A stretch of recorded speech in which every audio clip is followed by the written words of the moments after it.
Pag-usapan pa natin ang sitwasyon ngayon sa Talisay, Batangas. Kasama si Mobile Journal, Amy Atienza. Amy, kamusta ba ang evacuation center dyan? Kamusta ang pagkain para sa higit 100 pamilyang nananatili riyan?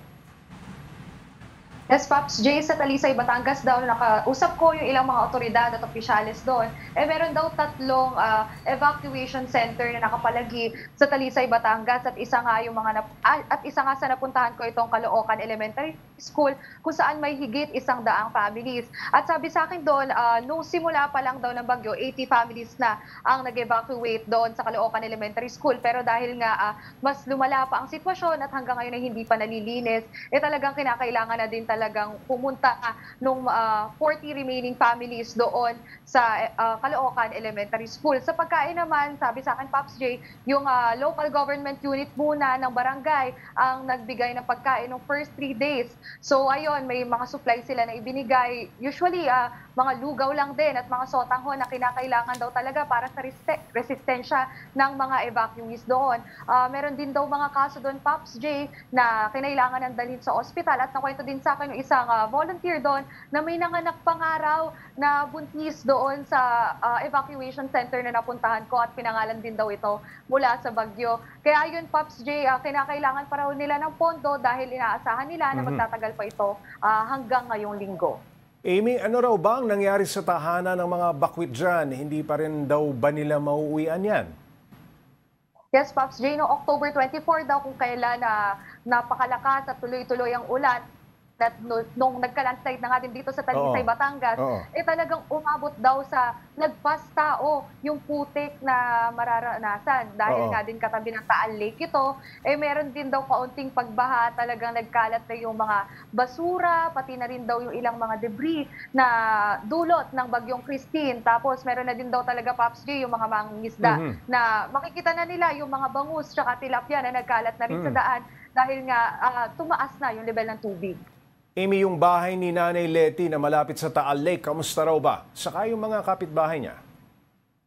Yes, Pops J, hanggang ngayon may tubig pa rin yung bahay ni Nanay Leti, pati na rin yung mga kapitbahay niya. Yung mga kapitbahay niya naman, Pops J, mga kamag-anakan niya rin daw. At yun nga, punong-puno pa rin talaga ng putik, hindi pa gaanong malinis at marami daw silang mga nasirang gamit at appliances tulad ng TV. Kanina din, Pops J, hindi na tayo napagbigyan na makapasok pa dun sa Sampaloc kasi nilibing na daw yung 20 missing bodies na nakita nga nila. Kasama na yung ilang mga bata doon na binisita din ni former President Rodrigo Duterte. At yun nga, Pops J, talagang punong-puno pa talaga ng putik at lubog pa sa tubig ang ilang mga bahay doon. Umaabot siguro sa gutter deep level yung tubig na naiwan doon sa mga bahay. Amy, yung saradong kalsada, kailan inaasahan na muling mabuksan?